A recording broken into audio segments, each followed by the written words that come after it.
everyone. This is Jillian. This is Lauren. This is. Huggle Conversations. Hello. I hope everyone is having a lovely day and is having a great week. How are you doing, Lauren? I'm doing pretty good. Just skating along, enjoying May. I feel like May has somewhere to be because I feel like it just came and now it's about to be over.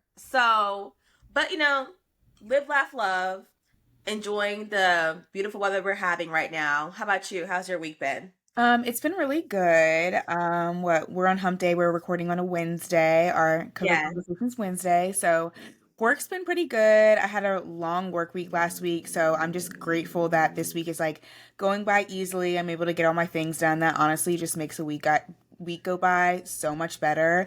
And we're going to Cowboy Carter this weekend, so everything's I coming up. Like, I, I cannot wait. I'm so excited. cannot wait. Oh my God. Be dancing all night long. Ooh, cannot wait. Cannot wait. Recap is coming the next episode, so definitely stay tuned because you already know we're going to give a full recap. Okay. So all our Beehive listeners out here, that is episode you do not want to miss because we will be giving you the play by play. Spoiler alert. Okay. Okay. Spoiler alert. So let's go ahead and get into our lilac report for the week. So what I have been loving is officially patio season in the restaurants. It is May. We have warm days, sunny days, and mild spring nights. I'm just absolutely loving it. I love sitting outside in the patio, listening to some music, eating good food, having good company, especially the patios that have the twinkly lights. Girl, it's a vibe. It's a vibe, and I'm here for it. I love patio season. I've been spending some time on my front porch in the morning, reading my book or listening to Cocoa Conversations playlist or our podcast and just people watching in my little eggshell kind of egg cocoon chair Mhm. and just people watching. So I have been loving patio season. I'm a porch girl. I'm a southern girl. I believe in porch culture through and through, and you will see me outside of my front porch with my tea of choice, usually a strawberry matcha. What are you loving this week? Okay, no, I'm here for that. No, I love the patio season because then I can take Graham with me, like out to restaurants and stuff. Mm-hmm. And he's a big boy now. Like we have a few we go to, so he's nice and calm. The staff always loves him, so I love that. Patio season is literally the best. Mm-hmm. For me, what I'm loving is HelloFresh, and that's because I literally just made my lunch with HelloFresh. Mm-hmm. I live by myself, so I usually cook for myself or one other person. And I love HelloFresh because of the portion sizes. And honestly, like I had probably like a pileup of six of them last week. But the great thing about it is I'm able to like freeze the meats and use all the vegetables for other things. And that's basically what I've been doing. Like if I don't even make Mm-hmm. the meal, I've just been like using all the ingredients for other things. That's why I love it too, because it's kind of like I'm getting groceries every week. Yes. So, that's what I'm loving. We're not sponsored, but you can sponsor us, HelloFresh. Hello. No, Okay. but yeah, I'm loving that because it just makes it simple. I've been eating out a lot, but if you follow me on my TikTok, and I know I've talked about it on here, I'm trying to get better with working out, eating healthier and stuff like that. So it's definitely much easier when I'm able to just um make my meals versus always eating Mm-hmm. out, and it comes right to your doorstep. It's so easy. And like I said, like half the time I don't even eat the meals that I select or don't select. I literally just end up using the ingredients for something I want to eat. Oh, that's love it. I love that. Yeah. I love that. Hmm. So, what has been impacting me this week? We are going to Cowboy Carter on Sunday. Today is Wednesday. What is Lauren going to be wearing to the concert? I don't know. It's giving, we're going to shop at the closet. I definitely rush ordered some shoes yesterday after my work meeting. I was like in the meeting, like ordering stuff, and I was like, Lauren, I really pray to God these come on Friday, cause Saturday I'll be on that train to Philadelphia. Okay, so I'm procrastinating. But I do this every single time. I'm like, what am I supposed to wear? You lose track of time, work, life, and you look up and it's like, oh, you're leaving, girl. You're leaving on in a few days. So I just am going to be shopping out of Lowe's Boutique, aka my closet, and we will be finding something, and we're gonna make something work, and we're still gonna be cute for Beyonce, for Cowboy Carter. But I've definitely been impacted by my own procrastination. Once again, I fell victim to myself. No, that's so real because I don't have one either. But I do have shoes already, so I'm one step ahead of you. Like Yes, just you the have rest of shoes. it. But I will be shopping my closet as well. That's definitely the vibes, just because like time. I mean, time just caught up. When Yes. we first got tickets, I was like, I'm gonna get this fly outfit. Like I had so many ideas, girl. I'm just happy to be going. Okay. So I'm happy. happy we're here. We're Okay. live to see it. Live to see another Okay. day. Praise Exactly. the Lord. Hallelujah. Hallelujah. Thank you. Why do you do it? Okay. What's been impacting me? It's kind of a follow-up from last week. My old roommates from pharmacy school came, and it was a kind of a reflective period. They came, just like hang out for the weekend. One of my roommates, Sharon, hey girl, she lives out in California, so I don't get to see her a lot. She's my roommate where we kept in touch mostly. My other roommate, we don't keep in touch as often, really, but she was able to come in, and like we just had a good time, and it just made me reflect on just like college roommates, like that time, like we were just reminiscing, and we got to show Sharon around Philadelphia. We went to some like rooftop restaurants, and then yeah, I won't share the rest because some of it's for my adventure, but yeah, that positively impacted me and also just impacted me because I felt like I was just reflecting a lot this past weekend on just like where I was and like how far I've come. Just getting to see people or like just getting to spend time with people who knew you when you were like in Yes. just like studying and you guys were all there together. And so just to see like, all the progression and things like that and celebrate each other and still support each other was like really, really nice and impactful. So this is your this is your sign. Text your old roommate, call your old roommate if you don't talk to them often, or if you do, say, "Hey girl, like how have you been? How are you doing? Like isn't it crazy? Like just like we were talking about in the last episode, it's graduation season, so it's probably the anniversary of the time you graduate around this time. Yes. So all the feels are coming back. But yeah, that's what my impact was this week.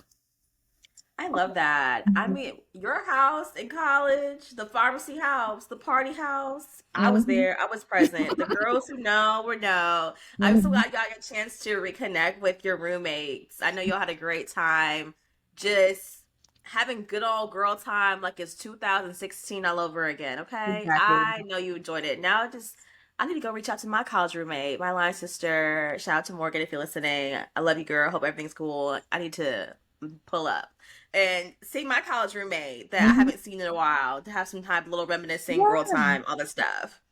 So, what I have been listening this week. So, last week I was listening to Capone, book one by Jacquel J. Today, I finished book two, and I have started book three of the series. I'm telling you, I am like in.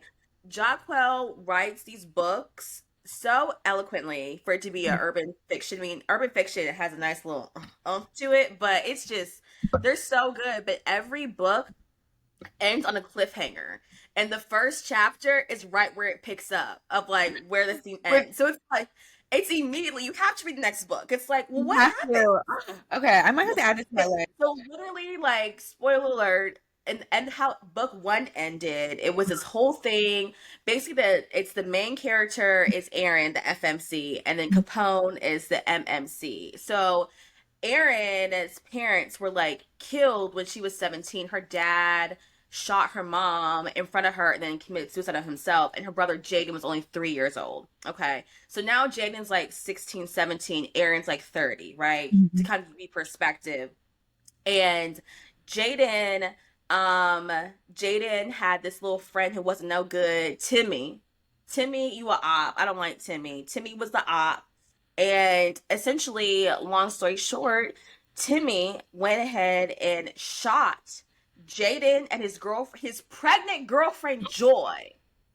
And Capone was about to lay it out on him and hit Timmy's mom, who works for Capone at one point, that she was cooking that crack in the kitchen and doing what she could do, tricking on out on the boys. Screamed, was like, Timmy's your son. What? Like I was like, oh my god. So I had to end up reading So book his two to figure dad out never died. Because that's his like dad, right? no, Or so no, Jaden's dad's died, but Timmy was Jaden's best friend who turned on him, who shot him, and Timmy didn't know who his dad was. And Timmy's mom, Tasha, told Capone while Capone had the gun about to unalive him. Tasha screamed like, "Don't! That's your son." What? So I had to like, what do you mean? Timmy is in the book Capone's you did? son. Timmy's Capone's son. What? So I had to read book two to figure out if this was T or not. Book two just ended about Tasha, Timmy's mom again, coming back into their lives, and she is at pulls up to this restaurant and confronts um, Naheem, which is Capone's brother-in-law, who also used to hook up with Aaron when they were teenagers. Naheem is married to Capri, which is Capone's little sister. And come to find out that Naheem and Tasha have been humping on each other for years. And they are for years. While Capri was in law school, trying to make better of herself while they were married, he has been humping on her since Naheem got out of jail. And she goes up to and Tasha goes up to the table at brunch in front of this white couple, and rubs her stomach and says, "Hey y'all, Naheem, oh, I'm pregnant with your child." That's how book two ended. Well, dang, I read book three. So I just started book three like before we started recording it. I was doing my makeup and started book three. I mean, So you had to. You had I to. have to. You had So to. that's why I've been listening to, sorry for the spoiler alerts, but read the book for yourself.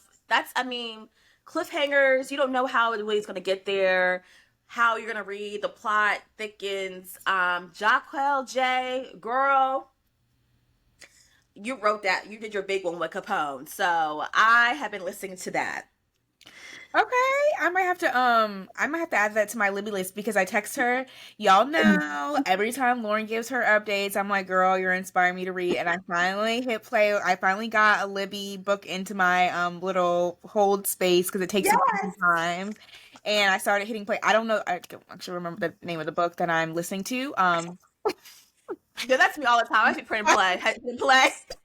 The point is, I have started, I have been inspired, and I'm excited, and I definitely want to add that series to my list actually, because that's pretty messy. And even though you gave the spoilers, I still You want want to. to see the I want to. I want to hear it myself. What I've been listening to is by Amare, Princess Going Digital, the one that's on our playlist. Uh,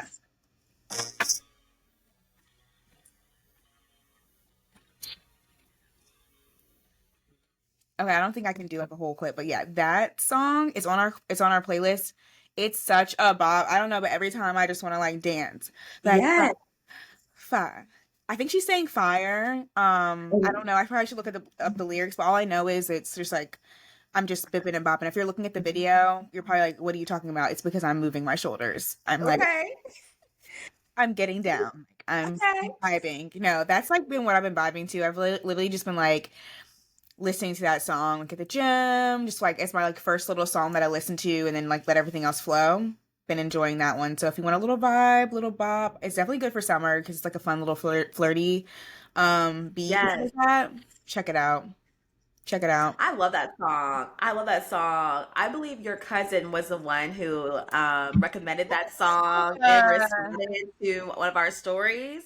And I added it, and I'm like, it's cute. It's such a cute song. I mean, I know if this was YouTube, the dance girls on YouTube 10 years ago, they would already have the choreo. I'm sure someone has some oh yeah, choreo, there's definitely some and choreo I need to probably. learn it because it's so good. Oh, it's so good. Could you imagine the girls dancing at playground with that song in the background? Like, oh my God. Like, I love that song. I love that song. Such a hit. Again, as always, listen to our Coco Conversations playlist on Spotify. If you have recommendations, please let us know. Put us on. We want to hear what you're listening to, what you like. Download some stuff. We want to hear. We want to hear it all, and tell us what you think. I think we have pretty good music taste, but I mean, we're biased. I I'm think biased. so. I think we like I said, we are dancers, so we know what good music sounds like. True. I'll leave it at that. So, yes, I love that song. So, my adventures for the week, my best friend Brittany graduated with her MBA from William and Mary. Clock that T. I am so proud of her. My husband and I went to her graduation on Saturday. It was absolutely beautiful, beautiful weather. I saw my niece who I absolutely adore. She looked so pretty in her little black dress, her little black bow. She was eating the girls up in her pink shoes. Like she was eating the girls up and she was watching her mommy clapping. It was just such a good time. She's worked so hard to earn this degree. She has worked on it while she was pregnant and I just am so happy for her. I cannot just be more proud of her graduating with her MBA from William and Mary. And it's special. It's a family. So my mom got her master's degree from William and Mary, and she wrote Brittany's letter of recommendation. So it was such like a full circle moment. Like, oh my God, like we're here. It was good vibes always. I love seeing her family. Her cousin cracks me up. I love spending time with one of my mamas, one of her mother. I love her parents. They're like second parents to me. So it was just a good moment hanging out in Williamsburg. Good vibes, hitting up the good Mexican restaurant, getting lit afterwards, typical 7-5 style. If you know, you know. And it was such a good weekend. So that was my adventure for the weekend. Oh, I love that. Congrats, Brittany. Yay, that's a big deal. That's huge. Congrats to her. I Yeah. know that's a fun time, just like celebrating. Yes. Hold on, where's my Bible? Why do I not have my Bible? Oh, Lit. go Brittany. No, that's such a fun time, like getting to celebrate, seeing all the family. Power Hmm. to her, go girl. So proud of you. My adventure was I got to go to my first Phillies game of the season. Now y'all know I'm not like a sports girl through and through, but I do love going to like live sports games, and I do have to say, baseball is my favorite live sport to go to. I know people, that's not a popular opinion, but basketball is like your head's going left to right, right? Then Hmm. football, when you're there, you cannot see the ball.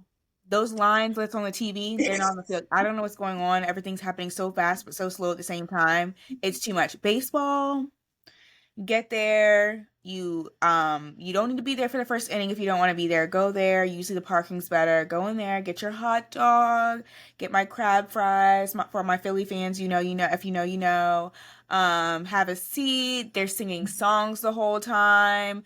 Like I literally love a good baseball game, and you can see the whole field from your seat. It doesn't matter where you're sitting. Literally, we were all the way up at the top. Still could see the whole field, literally did not take away from the experience at all. And um we got to sorry, hold on.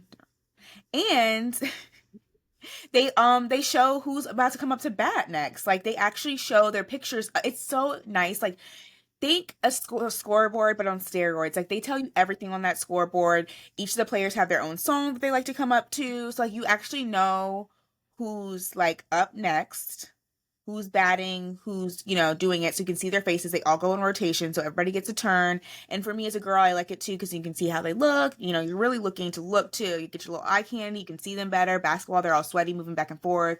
Football, they're all padded up. You can't see nothing. It's a overall positive experience. If you like, oh, I don't know if I want to do baseball. Like it seems like it's boring. It's not. It's a great one to go. Go be cute, chill, have your little drink.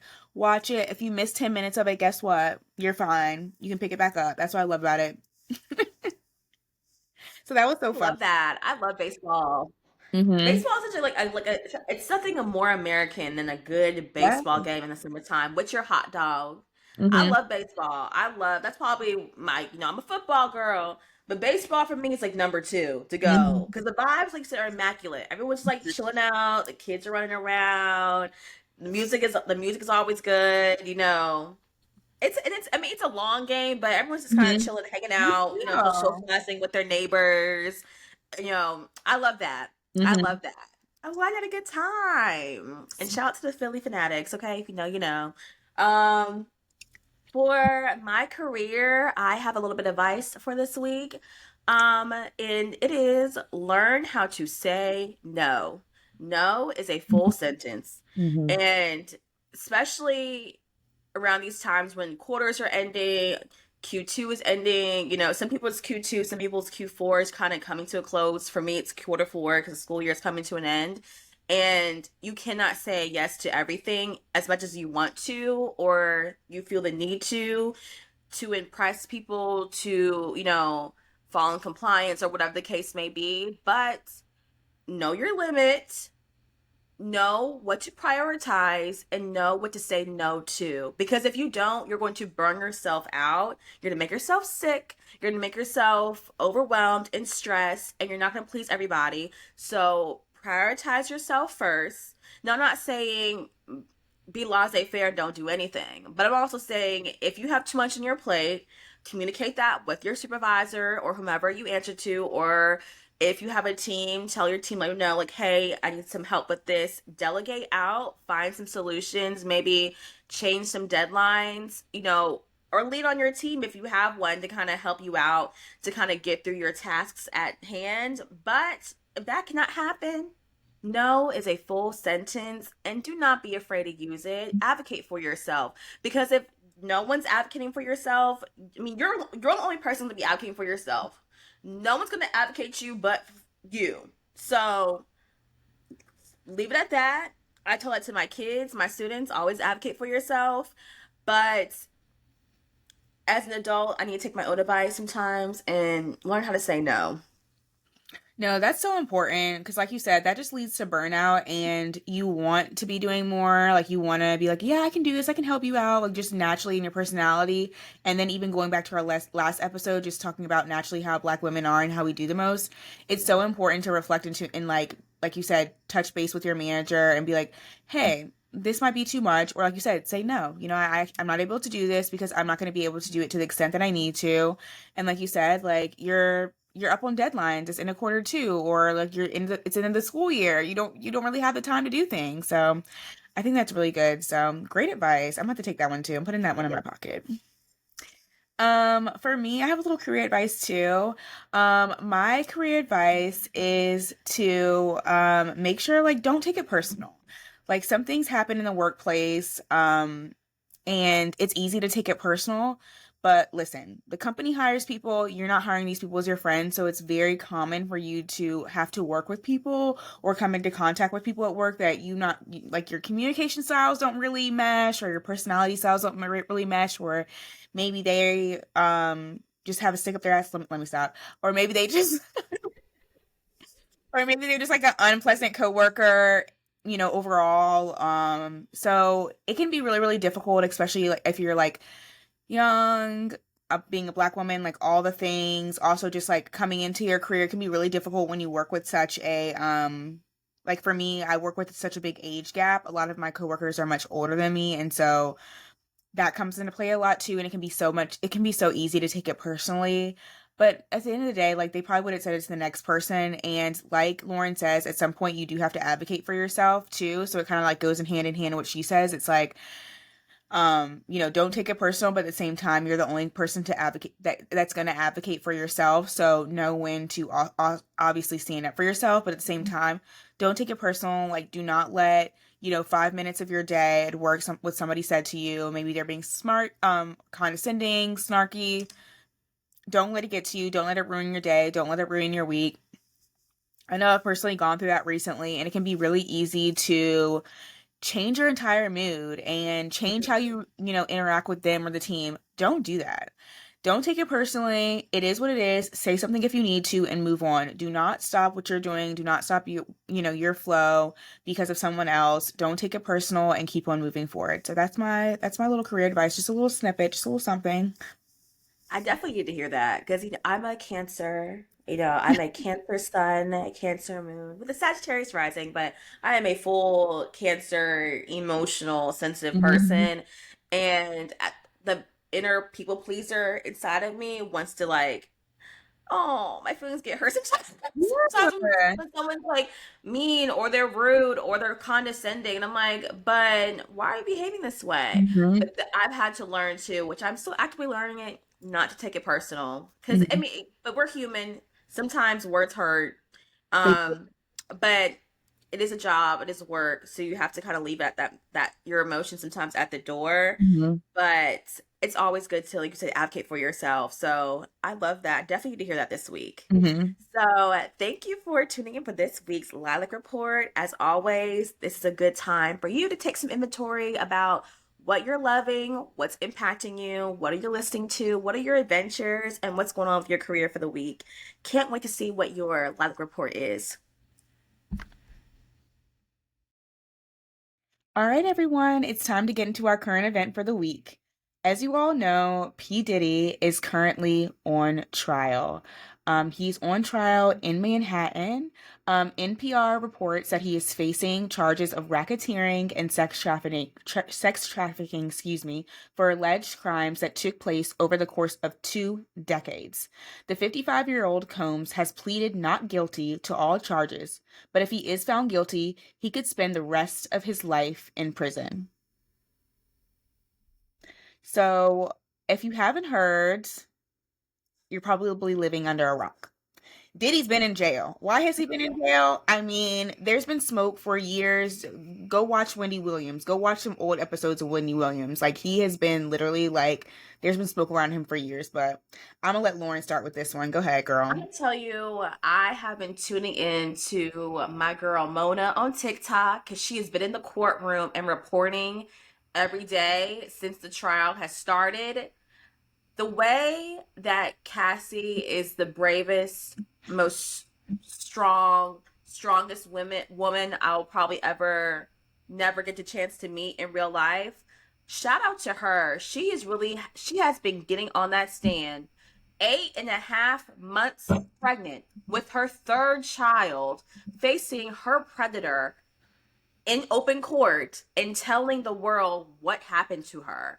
And what bravery that takes. But I'm gonna tell you what, Diddy is going to hell in a handbasket.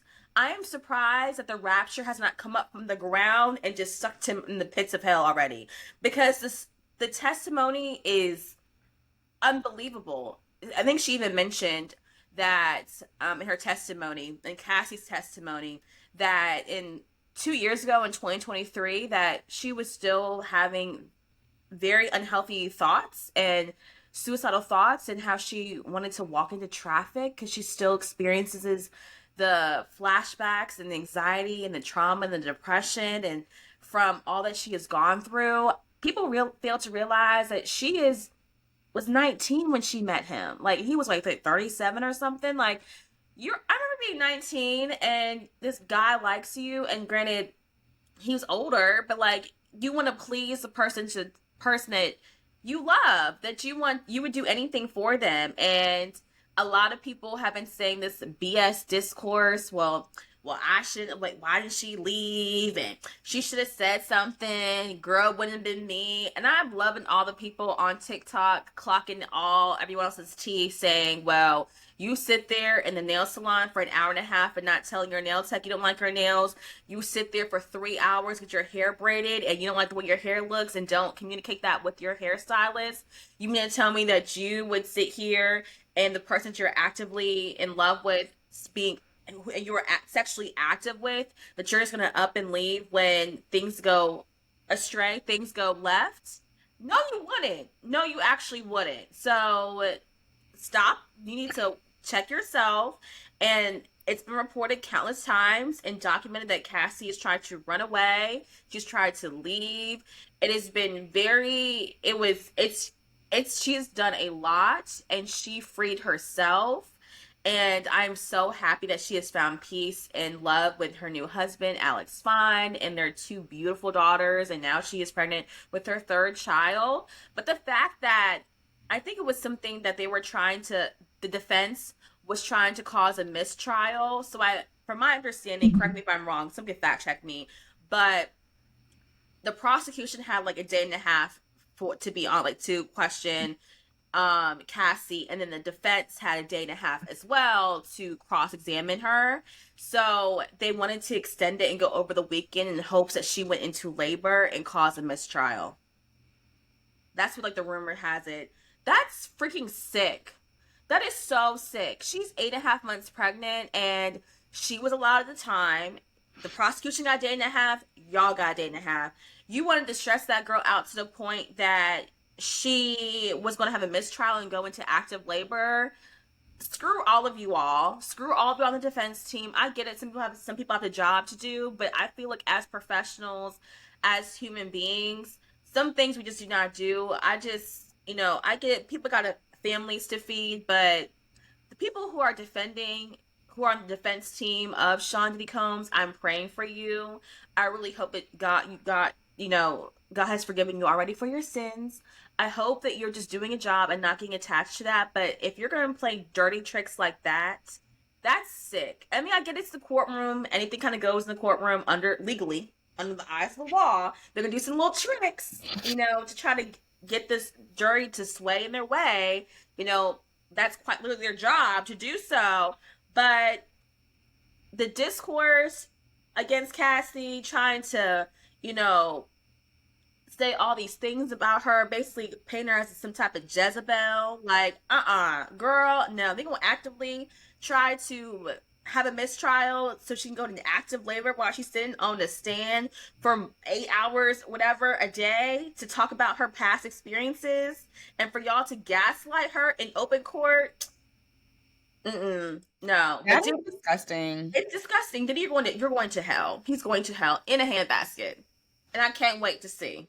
No, no, literally all thoughts the same. I've been seeing the discourse as well, but I just want to say, like, Cassie, I mean, I am just so sorry that you had to go through that, and I know that unfortunately, domestic violence and abuse in relationships is not something that is sparse. It's all too Mm-hmm. common, and from us, women, we see you, victims, we see you. We are not going to sit here and victim blame. That's not how we do. And it's just such a shame that you can have this man on trial on a RICO case by what they said, the Southwest District, Southeast District of New York, where they have like a 95%, somebody fact check me in the Yeah, comments, 95% conviction 95% rate. conviction rate. Success. Okay. He's on a RICO charge. He's getting tried in New York, but the reason it's federal is because he has done so many crimes in different states and that they have to make it federal. Like this man, okay? And you're gonna sit here and blame this. Oh, I would have left. You wouldn't have gone nowhere. She was Okay. 19. She was impressionable. This was tied to her career. Apparently, she had some wild ass contract. And if you Yes. remember back in the 2000s, it was very predatory back then against a lot of girl groups and young women, especially going up. Like you hear a lot of stories about artists coming out about how they were tricked into these contracts. So it's definitely not. It's definitely not a surprise that she was in a bad contract and then him using all of his power to abuse her. And we don't have royalty here. And so in the States, especially like up in the 2000s, like celebrities, they were like royalty. Like they were Mhm. extremely untouchable. They weren't as accessible as they are now. And that was like how it was. And he rode off that fame and he did so many people dirty. He did Day 26 dirty. He did my girls Danny Kane dirty. There's been smoke around him for years, and it's so disgusting that people know this, can easily Google this, and are still choosing to blame Cassie and the other women and other people that were victims of his little circus ring, whatever he had going on, disgustingness, trafficking, everything, the reasons he's going up in a hell basket, down to hell. Okay. Okay? Because what the heck? And I really don't appreciate that the people. I mean, this was physical abuse. You saw that Yes. video in the hotel of him dragging her when she was trying to leave while he was in the shower. I mean, there is emotional abuse. I mean, emotional abuse in a relationship, I mean, that can happen so easily. And that is what really breaks you down, somebody breaking down your confidence. Think this is a young woman who was going to be a star. I mean, me and you, come on, girl. That was my song back in the day. Girl, what? I was in a little flip too. Okay, she could have made so many more hits. Like she had so much potential in her 20s, but needless to say, I am so happy that she has found love with her new husband and that she's in a safe environment and place and that she's healed herself. And that's beautiful to see that she's been able to come over that. I really hate that she's still having to relive this, but it's really disturbing what people have had to say. And I think that, it's going to be interesting to see how the trial unfolds, especially since, we can't be in the courtroom. There's no video. It's just all these like sketches and Mhm. hearsay or people who are actually reporting from inside. So, yeah, I'm interested to see, what happens next. But it's honestly really sad. Um, just the whole story, just everything that's coming out. It's just unimaginable. And, um, yeah. It's sick. It's disgusting. It is very sick. I know the trial, I think, is supposed to last, I think, like 6 to 8 weeks ish. So Mhm. there is a lot of evidence. I hear that if you're tried or up against the federal court, that they pretty much have enough evidence to bury you with it just because it's the federal court. So I'm sure they have mountains and mountains of evidence from the raves in Miami to his houses in New York and California and everyone's testimony. I know that I saw that Dawn Richards, Danny Kane's top girl, has taken the stand. I know Cassie's mother has taken the stand. One Yeah. of the male sex workers have taken the stand. A lot of people are taking the stand and telling their stories from their perspectives of how they have been affected by Diddy's awful, Crimes. disgusting, poor choices that he has made in his life. Crimes. I just showed his It's crimes. crimes. It's his crime. Yeah. Exactly, it's crimes. And me, my little conspiracy theory, hotep little girl, me. I love me some Tupac, honey. And people say that allegedly, I guess, Tupac said that Diddy was behind all that stuff back in the '90s, and it wouldn't surprise me. And it wouldn't surprise me if it came out in open court in during this whole case. You But can run, but you can't hide.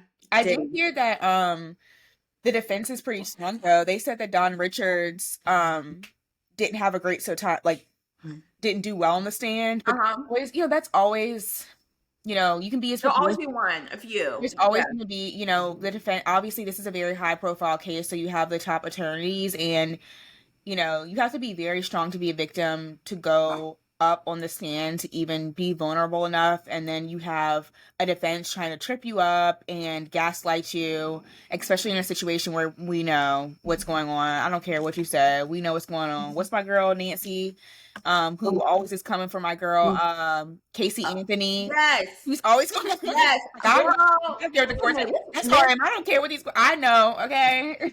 Look, I could wish that Nancy still had a show to this day because she would be Oh, live reporting it. Nancy and my good girl Wendy Williams, because she would be on her purple little chair, in her mob chair, talking big mess and pulling up her old clips from the '90s and the early 2000s when she was Wendy Hunter on the radio and saying all this stuff. Be like, this, I've been saying this for years. mhm. I've been around the game for long enough. I know what I'm talking about. And I just pray to God that Wendy makes some type of statement and she lives to see the entirety of this trial, because I would love to hear her opinions. Love. I would love to hear her reporting. My girl Nancy with the little blonde Bobbiana, girl, She I would think have. She would have been on his neck. she would be eating him up. She probably would live report, and she doesn't only live report because she was, like you said, Casey Anthony. That was public enemy number one from our girl Nancy.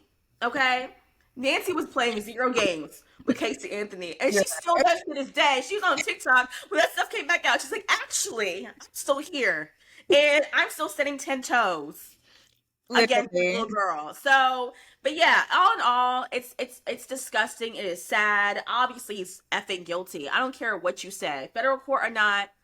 He's guilty. Yeah, and her mom. It came out that her mom had to, I guess, take out equity or like a loan out on the house, like against the house, to help to pay Diddy to get a sex tape back, like from Cassie or something like that. That came out. Extortion. Okay. Okay. And it's just sad because it's like these cases are so messy where it's like some of the things that he's done are bad and disgusting, but I don't know that they're necessarily are going to hold up in court, right? Right. Or hold up necessarily, or they might not be written in a law. They might just like, we're just very moral people, you know what I mean? And that's Right. why a lot of this really is disturbing because some of it you can't prove or the law isn't gonna, I mean, think about I think about like domestic violence victims and Yes. how, and even victims of stalking, how like there's so little protection against them unless they're able to prove it. And a lot of times it's too late by then. And so Hmm. I think that's why most of the cases are like the extortion. I think it's racketeering and things like that, to put them away for a longer time because those are things that they can actually like prove and be able to put them away for a long time. But I really think that's a part of our system that's broken where it should be you should be going to jail for also the sexual abuse and all those crimes. I think sex trafficking is on there as well, but like some of those other things, like, I don't know if you go to jail for mental abuse, but you should. Okay. You should. Look, lock them up, throw away the key, honey. Lock him up. So he will be gone for a very long time, hopefully, for the rest of his life. I feel for his children, because Yes. wow, that is a big wow. That's a His big, daughters. yeah. And I know there's a lot of talk about, oh, they're supporting this and that, but it's like, I mean, it's so complicated. Like that's your father. That's not just like some random man. They have a completely different experience with him. Who knows? I think there was actually a quote from one of the articles I looked at, from CBS. It says, to the public, he was Puff Daddy or Diddy, a cultural icon, a businessman larger than life, but there was another side to him. And that just shows like how he was really just playing two sides. He was this evil guy behind closed doors, using his power and money to manipulate the people around him to play into these fantasies that he had that were illegal, demoralizing, and many other things, for his own pleasure, satisfaction, and probably just because he could do it. And I'm sure there's a time where he probably got caught up in it and it just got bigger and bigger. But either way, that's no excuse. The point is, he's going to hell in a handbasket. He is. And I can't wait to see the day that he does. I think it's even for us, it's like we grew up watching Making the Bands. Like I was tuning in watching that. Loria and Gibson was getting the girls together. That was such a series that we were all invested in the early 2000s, like live watching it, to still playing the songs in the 90s with our parents that were just 10 years old at the time. And you see it unfold. Like you remember, I think we I both remember when me and you came out. I remember when Cassie was on Diddy's arm for the first time and how gorgeous she was, and she really was going places with her career. It seemed like the perfect picture on the outside looking in. It's like, oh, the music producer and the artist get together. It was so Hollywood, like you said, so Hollywood at the time. Everyone was tuned in, and Diddy has touched his hands in a lot of things in the industry, between the fashion to entertainment to music to business, like mentorship. He really had his hands in a lot of things. He was respected by a lot of people and probably still is, Mhm. in all types of fields, in all professions, at the tip top and the top 1%. I know he's Especially probably. within the black celebrity. Yes, in the black celebrity world, like he's like top five. You know what I mean? Like it's like the Obamas, Diddy, the Carters, Oprah. It's only a very few people who are like, wow, like who I don't say we idolize, but they're really popular in our community, and it just sucks when it's like, dang. It's kind of like it kind of is giving me vibes from R. Kelly, and that Surviving R. Kelly came out in the Lifetime show, and it was like, what do you mean these songs were about little girls? Like, what do you mean? What do you mean? And R. Kelly, that's part of our culture. I know I sang I Believe I Can Fly at my kindergarten graduation. I'm sure all of us did. We were singing in church. We were stepping in the name of love at the cookouts. We were singing all the songs, doing all these things. Like, he's had some phenomenal collaborations. He's a musical genius, like Diddy, and look where that got him. And it's just sad kind of seeing parts of your childhood, your culture kind of being exposed in this very negative light. And it's like, dang, y'all were doing this behind closed doors and you Mhm. had people looking up to you. Shame Mhm. on you. Shame on you. Shame, shame, shame, shame, Shame shame, on you. shame. It's Shame on you. what's done in the dark will come to the light. Amen. He's 55 years old. He thought he got away with all of that. You're going to jail, then you're going to hell. Okay? Hello. Okay. But also last thing I want to say too is Tasha K had an interview with Gina. Me and my roommates actually looked at it this Oh, weekend. Go yes. check it out because she Okay. opens up about, it was a few years ago. She dated Diddy alongside Cassie at one point. They were dating, she said, for like on and off for about 4 to 5 years. And she details how she was abused by him and just how the situation wasn't, obviously a positive relationship that she was in. And she was obviously, emotionally abused as well and physically. And so that's also a good interview to go look at if you're interested in the case and you kind of just want to get some more insight to like how terrible he is. And just some more information. That was a good interview to kind of like look at. But Okay. overall, oh, go ahead. No, see, I was like that. I'll definitely check that in. Send me that link so we could. Yeah. I definitely want to look into that. But this is just a really sad case, and I'm sorry to everyone. If this is bringing up a lot for you. And yeah, to all the victims out there, if you have experienced anything close to this, I am so sorry, and we hear you, we see you, and we do not blame you for the atrocities that you have been through at the hands of literal monsters walking this earth. Yes. So, keep your head held high, mute things if you need to during this time, and keep yourself emotionally safe during this time because I know there's a lot on social media and things like that, and I'm sure it can be really triggering. So, yeah. I just, we're all standing with you. We are standing with Cassie, and we're standing with Cassie. We're standing with Hallie. We're standing with Megan. We're standing with all of our fellow women who have been victimized by men or anybody by their partners. And we are here for you. We see you. We're walking beside you. Lean on your community, and during this time check in with the ones you know who have gone through these things. It's always gonna have some pulse check on them, making sure that they're okay, just because they have all those things that happened in the past have lasting effects that Mhm. even though they are in healthier situations today, they may be in me today, the damage is done, and it takes a long time and years to work through that. And no matter how much work you will put in, there will be some times where you're gonna feel it. You're still gonna feel Mhm. it. Some things are gonna trigger you.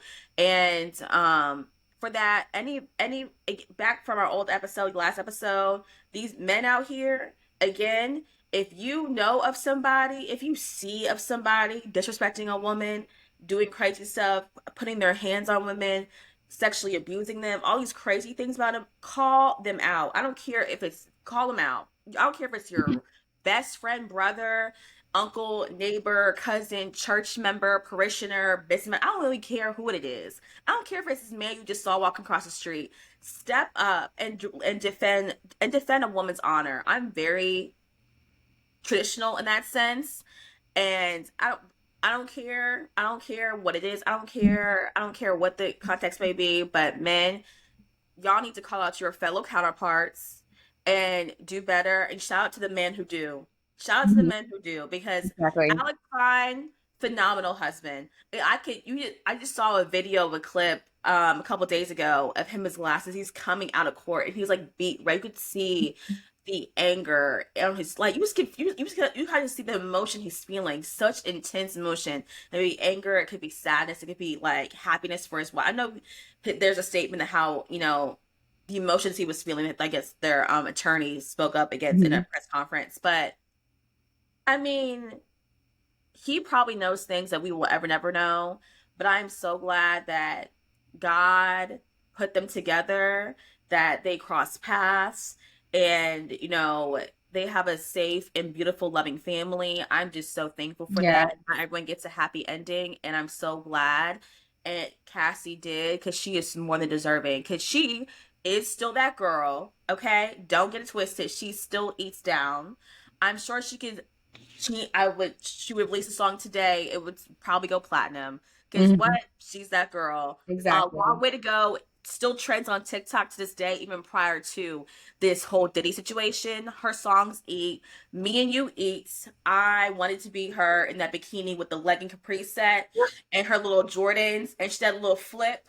I have choreographed that in my chirp dances. The girls who know, I love a little flip on the floor, and that came from the Me and You Cassie. That's a Cassie Me and You.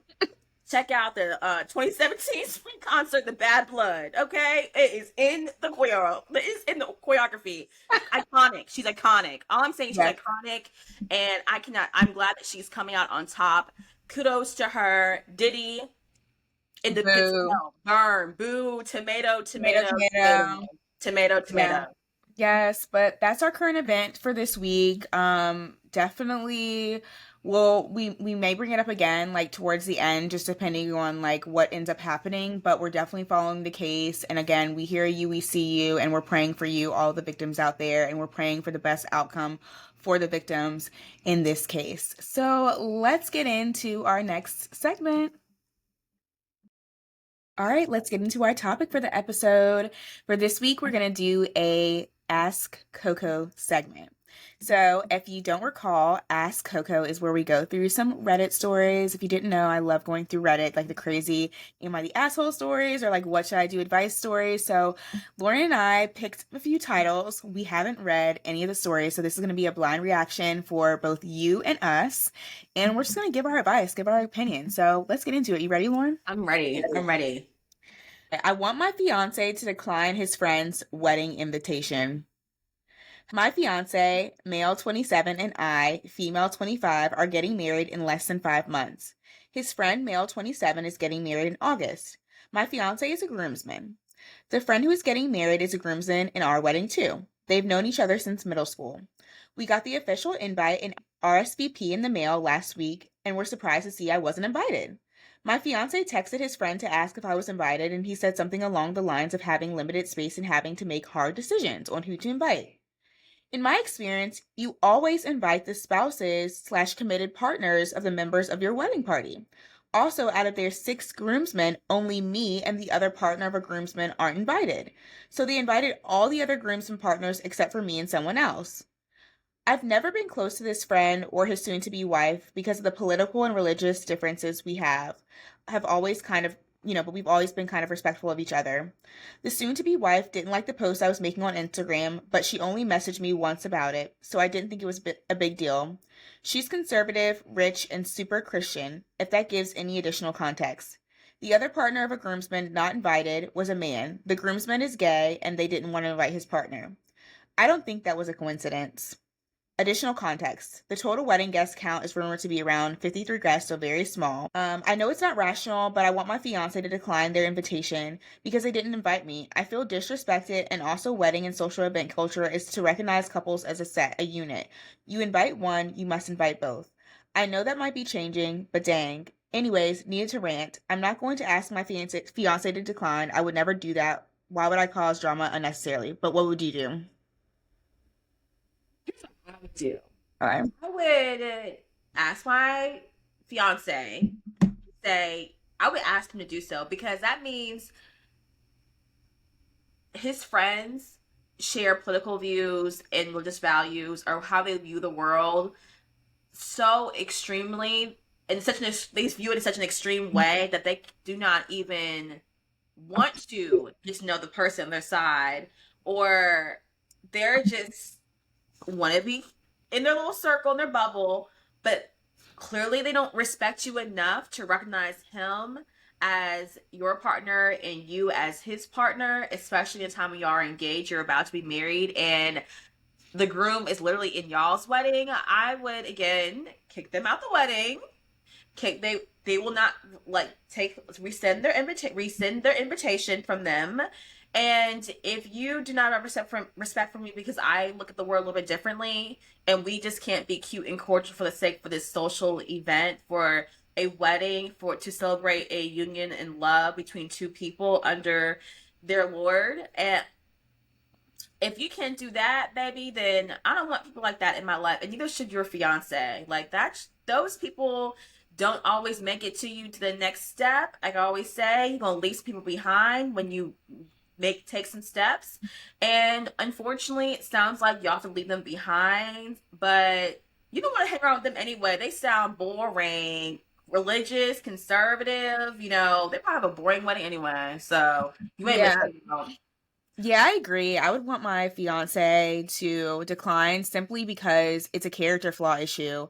Yeah, we Yes. may have been friends since middle school. I know guys, they tend to make friends young and then they kind of just like keep them even if they don't always agree or in the same space.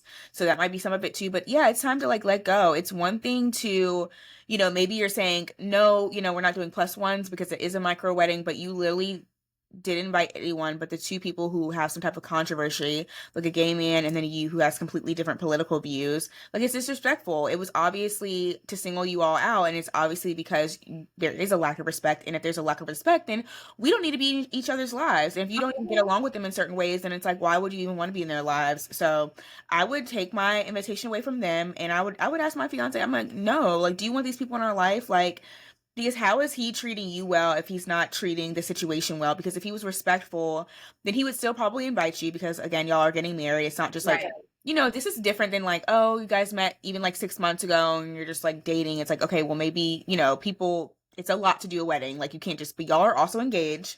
They're going to be in the wedding as well. So there's definitely ties there. This is a strong, relationship, or it's a important relationship to each other, apparently, based off of that. So, with that being said, then I need to be respected. And it's not really seeing that I'm being respected. Like, he should feel disrespected too, that his friend is not inviting his future wife to the wedding.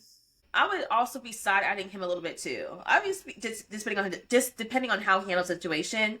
Because Hmm. ladies, if you see a red flag and you are engaged, baby, you are not married yet. Get out while you can. It's okay to call off your engagement. Like, call it off. But you know what? F that. That's your life you're thinking about. That's the person you're gonna be bonded together under the law. Like, you need to really see who in the world you are marrying.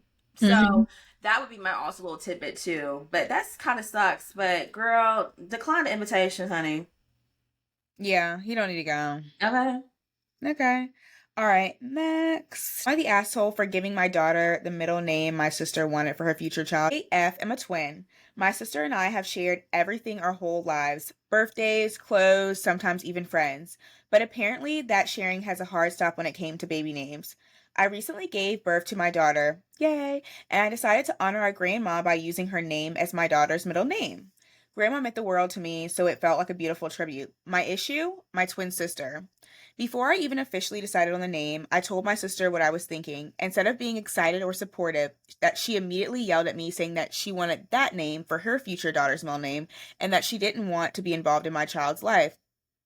Keep in mind, she's not pregnant and doesn't plan to have kids for at least 3 years. Then, a week before my due date, she came over begging and pleading with me not to use the name. She told me she was done sharing anything with me.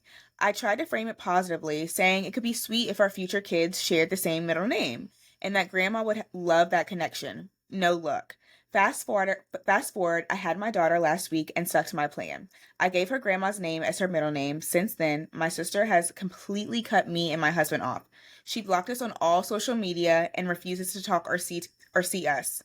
Refuses to talk to us or see us. Now I'm wondering, am I the asshole for keeping the name despite her protest? I get that twins share everything, but this just feels unreasonable. It's a name that means something special to me, and she might not even end up using it in the future. I think her sister's being dramatic, to be honest, because Need to seek therapy immediately. I think it'd be different if it is like if it wasn't the grandmother's name, like maybe like she came up with this name and and she was like, "Girl, like you obviously got that from me." But I think because it's the grandmother's name, it's more sentimental, and I think that maybe this is just kind of an overwhelming feeling that her twin has felt for years, just being a twin and having to share everything or choosing to share everything even into adulthood, and it probably was a boiling point for her. And it honestly it seems more like projection than actually being mad at her sister. And maybe that her sister's the one that's going to get to do it. And it's not something, she probably thought like, oh, maybe this was like an original idea and she was excited to do it. And girl, it's just a reality. You have a twin sister, you have a sister. Like a lot of times siblings share things. And I think because it's the grandmother's name, I think that their sister's tripping. If it was something else, then okay, maybe. That's such like a little petty thing to like fall out over your sister with. Like that's so But I think that's it's a twin thing. I think it's because they share maybe it's a everything. twin thing. It's It is a more than twin that. I think thing. it's like I think that's what it seems I like it's think more than just obviously one twin is the twin is taking it to another level, like you said. But my initial thought, I'm like, that's sweet. Like, you have a close relationship with your grandmother. You want to give your daughter her middle name in honor of her and tribute of her. And as someone in my family, I know, like everyone else's family, we pass down middle names like it's nobody's business. Like, I'm the seventh person in my family with my middle name, and my sister is the eighth. And we will probably have more. Our kids will probably interchange names left and right. That's just kind of what you do. Like, in our family, that's what we kind of do. And I'm sure most families, that's what they do. That's probably why she thought of it.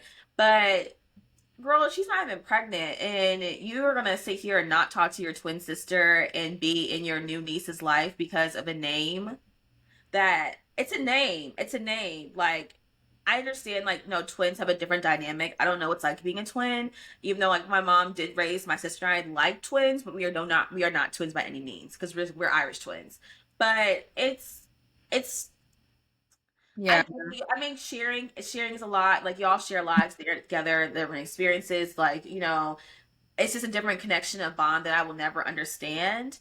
But that being said, do not choose to miss out on a life of a child because of it. Like, why would you not want to be in your niece's life? Like, why? Like, that's she didn't do anything. Like, she's the baby. She doesn't want her auntie. Her mom's a twin, and you're not gonna want to see your twin's child. Like, you don't want to be in that child's life, and that's so unfortunate. That's what the pettiness I just don't understand. Like, Hmm. that's another level of petty that I can't wrap my head around. I understand being upset, and I Hmm. understand taking some space and cooling off and checking yourself, but the baby's here now. Like, go twin, little, like, no, outlier twin, go see your sister and hold that baby, because you're gonna regret it when I believe when times get old and y'all are old and things happen and you're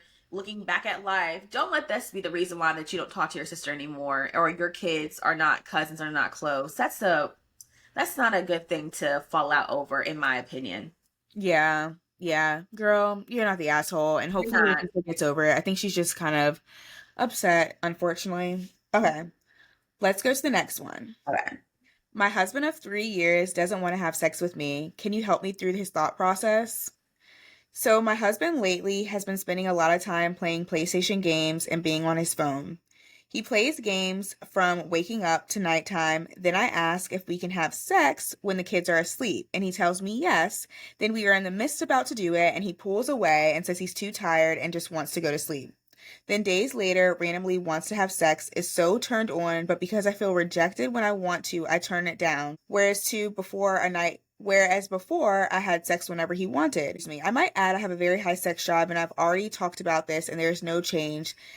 Then goes back to the same routine. I also don't care if he plays video games as I do myself as well. It's just the whole rejection. He also said in the past he had a high sex drive, so I'm wondering what his thought process is. I need advice. I mean, isn't it a thing? I could be wrong, but if I'm not mistaken, I think I learned that in college that women reach their sexual peaks like later in life, and I think men's a little bit earlier. Is that a thing? I may be wrong. Maybe that could also Mm, like play I'm not into. I'm sure. not I sure. think I've heard of it before. I've definitely heard something along the lines of that, but I mean, it looks like yes, he's rejecting you at night, but when he's coming on to you, like you're kind of turned off too. Like, obviously, like, y'all probably need to take some time and prioritize your sex life as a married couple. I'm sure y'all love each other. I'm like, I love each other. I'm sure you all, you want to be intimate with your partner, with your spouse. So take some time. I would be like, take some time, talk to each other, see what it can work, like how it's affecting you, be honest about it, and see where it goes from there. But I mean, Yeah, I don't know. I don't have a husband, but like all I can say is maybe he's feeling the same way because when he comes to yeah, you, reject him, when you go to him, reject him. So maybe it's about kind of getting on sync with that because it's like your yes, feelings are hurt, then maybe his feelings are hurt. So maybe it seems like you both are wanting to have sex if he's still like kind of approaching you, just not right. it's just not when you when you both want to. So maybe there Yeah. needs to be some type of like conversation or some type of maybe if you can get away for the weekend or kind of have like a reset so you guys can kind of like reset, come together and be like, okay, we both want to have sex. Let's have sex. I Yes. want to have sex with you. You want to have sex with me. Let's stop rejecting each other. Yes. You know what I mean? And let's also be careful when we reject each other. Maybe it needs to be more of a conversation just so the other person's feelings aren't hurt. So that way they're not feeling rejected. And then the next time somebody goes to ask, it's not this like, well, I feel rejected. It's like, okay, well, the last time it was because X, Y, and Z, not some lame excuse, some real Right. excuse. Like, Right. you know, maybe that's like my hypothetical if I was like married housewife or No, I like, think so. I think it's time to, like you said, call your forces, call grandma and them, pick them kids up, go away for the weekend or just have the weekend just for the two of y'all, like rekindle each other, focus on each other. And like you said, just reset. Reset, spend some time. Just prioritize your sex life, prioritize your marriage, and that sometimes mean calling the enforcements, watch them kids, so y'all can do what grown folks do, okay. and and reset and get back together. Cause like y'all love each other, obviously y'all want to do it. You just gotta get back in sync. Yeah. I think that's the key. So I hope that works out for you, girl. Yes. Okay. All right, let's get into the next story. Partner of 3 years had double life, blindsided, and need advice. Okay, my 29 female partner, 29 male, we're going on 4 years together, living together for two. I just discovered he had a whole second life going on. He'd been cheating on me since 8 months in. I would have never thought he'd cheat on me. All our closest friends were so shocked as well. He told me he was ready to propose to me and we started having conversations about a wedding. Our relationship started great. Moving in together was such a difficult adjustment, and we argued about so much constantly. However, it got better with time as we learned to live with each other and understand how to resolve our conflicts. We got to a place that felt happy and healthy. I thought we were thriving, and so did everyone else. Last Saturday, I came home from work to find him passed out in bed. He's a light sleeper, so I knew that it just wasn't a nap. I figured he'd been drinking. I grabbed his phone because something didn't feel right. I went through it to find the surprise of my life. I was reading a message thread between him and a woman where they frequently ask each other if they are available to hook up. Agreeing to days and times, in between, there were sexual messages about what occurred during these meetups. It was on a regular basis.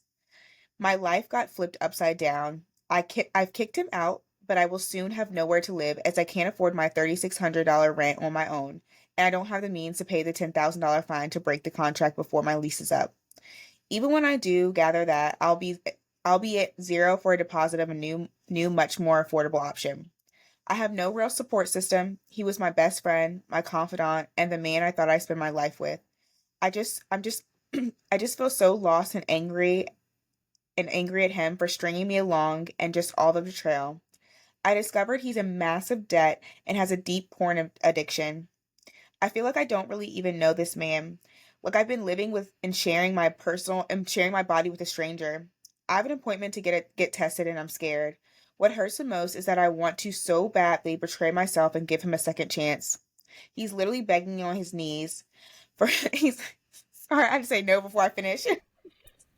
Both of us had the same reaction. You both should have had no No. girl. No. Girl. Standing my ground feels like the hardest thing I've ever done. I can't get out of bed or manage to feed myself. I can't sleep. I don't know what to do. I'm in deep pain. Girl, listen.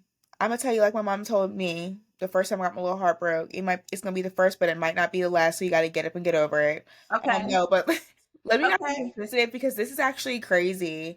Um, and wow.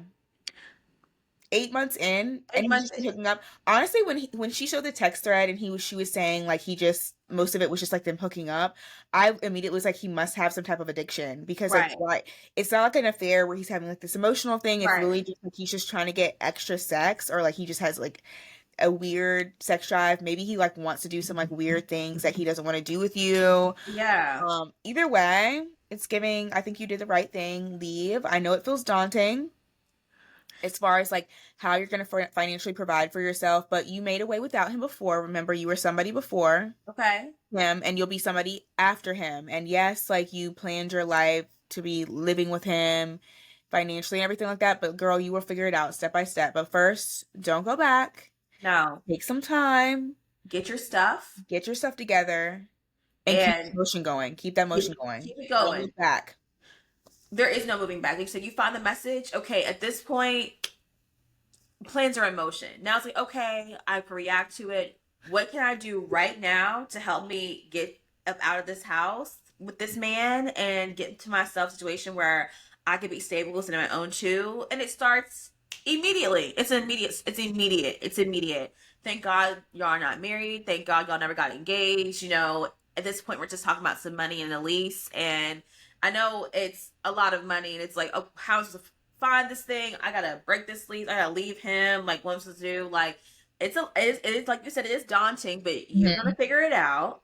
And I'm glad that you found that when you did, and when you were not engaged or you were not married to Yes. him. So now you really know who this person is. Get tested. I know it's scary. Go down to patient first. Planned Parenthood. Get tested. They will let you know pretty quickly. Protect yourself. Take care of yourself. And slowly Yeah. move that stuff out. You've heard like Honestly, stories of like girls like moving out like a sock at a time, a drawer at a time. Next thing you know, you look up and she's gone or something like that. Like, figure out your exit plan. well, I mean, he already moves. The whole point, Yeah, she can't leave because she's like to break the lease. Because I was gonna say, girl, I would ask him for that money to break the lease, at least half. I'd that's be true. like, even if you have to be like, I'll consider taking you back if you pay out this lease, but we can't live together. And just get out the lease and then change your mind and be And like, block him and but change your number. actually, thank you, and we're not getting back together.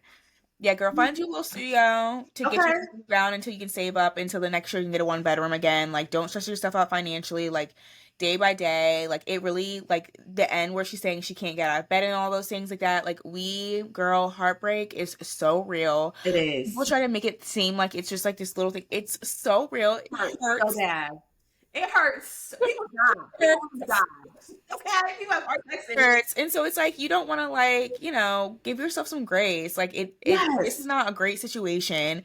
You found out you're betrayed by somebody that you have in your mind committed to, that you're in love with, that you're sharing this life with, that you've devoted your time and energy to for the last, what, 4 years. And he's been literally cheating on you, what, 3 years, for 3 years, basically, because it was 8 months in, so basically a little halfway over the first year. I mean, that's devastating. It's it is. devastating. But girl, you will get this. And if anybody else is listening who's in a similar situation or has been through a similar situation, you got this. You will get through it. Like, don't look back. Keep looking forward. The road forward is not always easy, especially when you're trying to get yourself out of the situation. I mean, this is terrible. It I can is. only imagine how stressful that is, how overwhelming it is. And she also mentioned how she doesn't have much family support, and that makes it Yes. even more difficult to make these like big changes like when you need to immediately. But wow, yeah, girl. Kick him to the curb and leave him there. Okay. And you got to go through it. You can't go over it. You got to go through it. You're going to come out on the other side a different you. And you're going to love that person. That person's going to be like, yes, because they're going to appreciate you in this moment right now and say, what did younger me do to pull me through this? And you're going to be so proud of yourself. So Like, proud. so proud of yourself. You can do it. You can do it. You You can can do do it. it. One of my favorite, you know, sprinkle Bible verses. Now, no verbatim, but God is with from within her. She will not fall. AKA, girl, get up. Well, that's all we have for this segment of Ask Coco. I hope you all really enjoyed it. Like, we really love sharing these stories and finding them. So if you have any like Reddit stories you want us to read, definitely send them to us, add them to our comments, like the title, we'll search them up. Eventually we would love to have our listeners, our communities, our girls, our guys, our Coco Conversations fam to write in your stories and we can give you our advice. But we'll get there. But yeah, we hope you enjoyed this part of the conversation and on to the next. Let's get into our favorite part of the show where we share our unpopular opinions, maybe popular opinions, our most controversial takes, or maybe not so controversial takes. It's like we like to call it our take on it. So, Jillian, what's your take on it this week? Okay, so you guys know I love reality TV. So who is on Mom Talk, okay? Who watches The Secret Lives of Mormons? Raise your hand. I do. I do. So if you do, you know, season two came out and I binge watched it this weekend. OMG. A lot went on. The girls are fighting. So some things that went on. New girl came into the group, Miranda. She was actually Taylor's ex-best friend, and if you know Taylor, Taylor is like the center of Mom Talk. She's the one that created Mom Talk, and she's the one who went online and basically aired out her dirty laundry that she was a swinger girl, and that's how her, you know, relationship unfortunately ended. But she was in on it with like a few of her friends. The internet took that as like it being like the other Mom Talk girlies, but it really wasn't. But it was one of her best friends. Her name's Miranda, and she basically lied about the whole thing when Taylor, like, you know, brought it out like to the public, and so that dissolved their friendship, obviously, because how you gonna lie about it to make me look bad? But now that she's like divorced and moved on, she's in, you know, she's like in the group now, or not even in the group because there was a whole voting session at the end. The point is, she's new to the show. I think she's opportunistic because it's obvious that she wanted to come around because they have a show now. Because you weren't around before and you went around for your friend when she was literally going through the worst time of her life, like fighting off internet trolls. But, you know, I'm not going to say anything about that. And she also paired up with Whitney, obviously, because Whitney's on the outs too. Yeah. So, of course, when he's like, oh my God, like, I don't think it's opportunistic that she's trying to come into the group now. She's been so inviting. And I think, you know, she'd be a good addition to come back into Mom Talk. Girl, please, you're not even in Mom Talk. Oh, So of course Whitney's trying to like, you know, hang out with her to make, you know, the girls good with her again. Then you also have another villain of the story. Well, they weren't villains. I'm not going to call them villains, but they were kind of like on the outs. okay. Um, but what really surprised me this season was Demi. If you remember Demi last She's season, my, she's my favorite last season. She was my she will favorite not be last. this season. She will not be. I won't give you too many spoilers, but Yeah, it is that's what it good is. You're still gonna context. watch it. You're still gonna watch it. I'm gonna watch it regardless. I just see what I just see the blanks. Exactly. You need to see the details because Demi was like basically Demi her head got inflated from last season because the girls like Demi were like, okay, Demi's tea. She's cute. She is this like older man, but he's kind of attractive. You know, we're kind of feeling it. Like she was speaking her mind, you know, we're like, okay, girl, we see you. Well, that all went to her head. And by the time we got to season two, she felt like she was more important than Taylor, than many of the girls, actually, and that she was like really the queen bee of the group. And that's how she acted during the filming to the point where um you know, she was like bashing other girls, and she was the one who wanted to have the Mom Talk vote. I'll leave the voting out. I'm not going to tell all the voting details because Lauren hasn't watched it, and you may have not watched it either. But it was her idea to vote. I just want everybody to remember that. Okay. And she, yeah, she was coming for Taylor. And it wasn't even just like, okay, petty, like drama. Like she was being nasty, rude. She was yelling at Taylor's mother when they had an altercation at her Christmas party. Yes, it was really bad. She was being nasty and rude to the point where everybody was just kind of like, I didn't like how the other girls didn't really say anything. And then there was this one scene where Layla said that she was going to have Taylor's back because she actually showed her a group chat of Demi and the other girls, you know, talking and like what they say about Taylor. Basically, they're just jealous that she is getting all the brand deals and like Right. everything like that. That's pretty much what it is. Right. Um, and Layla's like, "Oh, I'll back you up, girl." Layla did not back her up. Layla was scared of Demi because Demi was coming out with those claws, and it was like it was to the point where it's like, "Girl, where are you coming from?" And she even turns on her best friend Jessie. I don't want to go into details now that I know you haven't like seen the whole thing.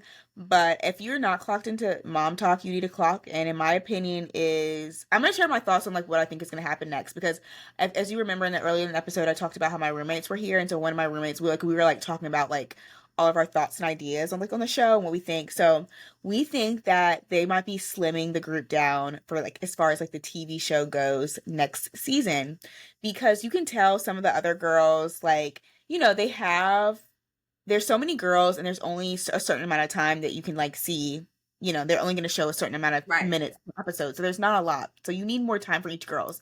Obviously, like we're seeing more of Taylor's family, we're seeing less of certain people, and then you have people like some of the other girls, I think it was like Layla and two other girls where some of them kind of look alike. I think it was Macy. Michaela was very vocal this season, but and Demi, you can see they're kind of like fighting for their spots next year. And I think that's where some of the energy is coming from. I think that they're slimming down the group, and there's going to be a selection. For production, not from like them. I think it's going to be like a production thing. When you were telling me this whole thing, my whole initial was like, oh, Demi's coming to play this season. Like, when things like that happen or they portray something, they know things that we don't know. Cause I like that girl. You're not gonna I'm like her. like, oh dang. But like, you gotta be relevant though. So if you're thinking about reality No, TV, but like, is it that bad? Never mind. We it's shut up. bad. It's not. It's But not like, oh, she's yeah, close. Yeah, it's not like, no, I'm oh, just no. I am assuming a positive intentions. I mean, but I need to go watch that because I yeah. really it Go came catch out up. like it came out this weekend over the weekend, right? It came like on Friday or something. Maybe it came out recently. Maybe like yeah, Recently, I like need last to. week. But those are like some of my thoughts. Definitely, yeah. Go back, watch it. It's good TV. You will not regret it. So my take on it this week, as we all know, if you have not know, things have been going awry in the South. Yeah, I saw that specifically Louisiana, that the Confederate Museum was like knocked down by a tree. To was it that Annabelle doll, like the Raggedy Ann doll, whatever her name is, Andy? I like she's in the town. I guess she tours across the country, and she's in New Orleans. Crazy things are happening. A lot of things happening in New Orleans. The prison break, all these crazy things are happening. And then, but one thing that beautiful has happened is Nottoway Plantation burning to the ground, and just seeing objectively beautiful architectural structure, for that to be burned to the ground. No one knows how the fire started. People are having the conspiracy theories. People outside watching it, like people are just looking at it burn on both sides. White people, black people, specifically in Louisiana, down those like small towns in the South. It's very much black white. Black and white people. It's not a diversity. It's Mhm. everyone is looking at it burn from their perspectives. Everyone has a lot of emotions. If you really zoom in, if you can really zoom in, if you are into that paranormal stuff, you can see figures and people dancing, or it's just you can feel the energy and the spirituality like coming through these videos, and it's just like it's probably just a sight to see. And some say, I don't know if it's true or not, that the servants' quarters weren't even touched, and that the fire was burned, and then they thought that the fire was burning. I thought the firefighter saw they put it out, and then it burned again. It ignited again, and the ceiling caved in. I mean, it was very dramatic. Like, I'm just here to say that I said that maybe in a couple first episodes, maybe so episode 1 or episode 2, about this new policies of people of our administration removing things from the African American Museum. And African American Museum is also built on a former plantation. A lot of the African American museums in the country are typically built on like slave grounds, or things that are significant, or places that were significant in our unfortunate, disgusting, horrendous history of our introduction here in this country, as Black Americans.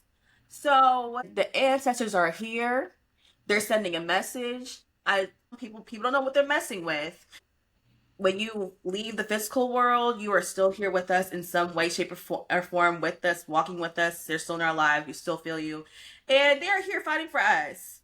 And I just love it. It's like, thank you. Like, they're helping us out. I feel like sometimes these shifts and these things happen, and like, okay, there's a lot is going on right now, but they're gonna help us bring us through. And this was so it was just a sight to seeing that plantation burn to the ground. And as Mhm. someone who my family's from South Carolina, my family's from Charleston specifically, where Charleston's also known for having these big antebellum plantations. People get married at them.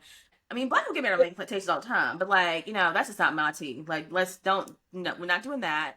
But it's just, I've never stepped foot on any of those plantations in my life. So much stuff has happened there, and it's for our people. Like, I don't want to feel you can't really Mhm. rejoice it. It is not rejoiced until it's burned, and you can restart afresh and like tear it down.